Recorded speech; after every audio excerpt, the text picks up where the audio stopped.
কেন্দ্রে নরেন্দ্র মোদীর নেতৃত্বাধীন সরকারের 12 বছর পূর্তি উপলক্ষে দক্ষিণ চব্বিশ পরগনার ফলতায় একটি বিশেষ সভা অনুষ্ঠিত হলো। সভায় প্রধান বক্তা হিসেবে উপস্থিত ছিলেন ফলতার বিধায়ক দেবাংশু পণ্ডা এবং জয়নগর সাংগঠনিক জেলার সভাপতি উৎপল নস্কর। বিধায়ক দেবাংশু পণ্ডা দাবি করেছেন, মোদী সরকার দেশের ইতিহাসে দীর্ঘতম মেয়াদের সরকার হিসেবেই নতুন রেকর্ড করেছে। তিনি আরো জানিয়েছেন, আধার সংযোগের মাধ্যমে লক্ষ লক্ষ ভুয়ো সুবিধাভোগী বাদ দিয়ে প্রকৃত গরিব মানুষের কাছে সরাসরি সরকারি সুবিধা পৌঁছে দেওয়া হয়েছে। সভাপতি উৎপল নস্কর তিনি জানিয়েছেন, সবকা সাথ সবকা বিকাশ থেকে শুরু করে আজ সবকা প্রয়াস নীতিতে চলছে দেশ। বিগত 12 বছর দেশে প্রায় 25 কোটি মানুষ দরিদ্র সীমার ওপরে উঠে এসেছেন। এছাড়াও করোনা মহামারীর সংকটে প্রধানমন্ত্রী গরিব কল্যাণ অন্ন যোজনার আওতায় 80 কোটি মানুষকে বিনামূল্যে রেশন দিয়ে খাদ্য নিরাপত্তা সুনিশ্চিত করা হয়েছে বলেই সভায় জানানো হয়।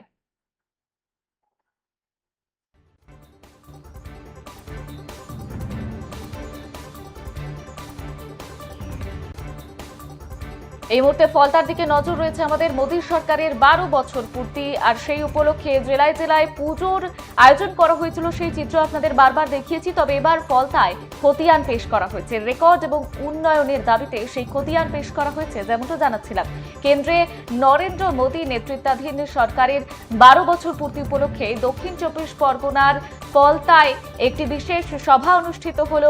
সভায় প্রধান বক্তা হিসেবে উপস্থিত ছিলেন ফলতার বিধায়ক দেবাংশু পণ্ডা এবং জয়নগর সাংগঠনিক জেলার সভাপতি উৎপল নস্কর।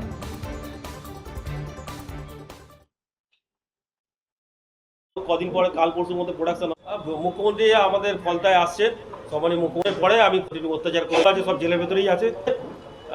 বিভিন্ন যে স্কিম রয়েছে, সরকারি বিভিন্ন স্কিম রয়েছে, সেগুলো হচ্ছে ওই দিন উনি স্কিমের উদ্বোধন করবেন এবং স্কিমের পেতে আসছেন এবং আমরা সবাই স্বাগত জানার জন্য ব্যস্ত রয়েছি এবং গোটা ফলতা জুড়ে সেজে উঠছে, আস্তে আস্তে ফলতা সেজে উঠছে এবং স্বাভাবিকভাবে ফলতা যে একটা স্বাধীনতা পেয়েছে, যেটা 24 তারিখের পর থেকে, এবং এই স্বাধীনতাই থাকবে। আরও ভালো ফলতা গড়ে তুলবো আমরা, সুস্থ স্বাভাবিক ফলতা গড়ে তুলবো। যে একটা শ্বাস রোধ করা ফলতা ছিল, সেই ফলতা আর নেই, ফলতা এখন মুক্ত ফলতা হয়েছে। মুখ্যমন্ত্রী নিরাপত্তা বাহিনী তো মহিলাদের কর্মকর্তাদের সংখ্যা 3,500 থেকে বেড়ে এই মুহূর্তে হয়েছে 11,000। আরও ধীরে ধীরে বাড়তে চলেছে। এই মাত্র কিছুদিনের সিদ্ধান্তে এই জায়গায় আমরা পৌঁছতে পেরেছি। নারী শক্তির ক্ষমতায়ন আরও বৃদ্ধি করতে যে প্রয়াস প্রচেষ্টা, তার একটা বড় পদক্ষেপ।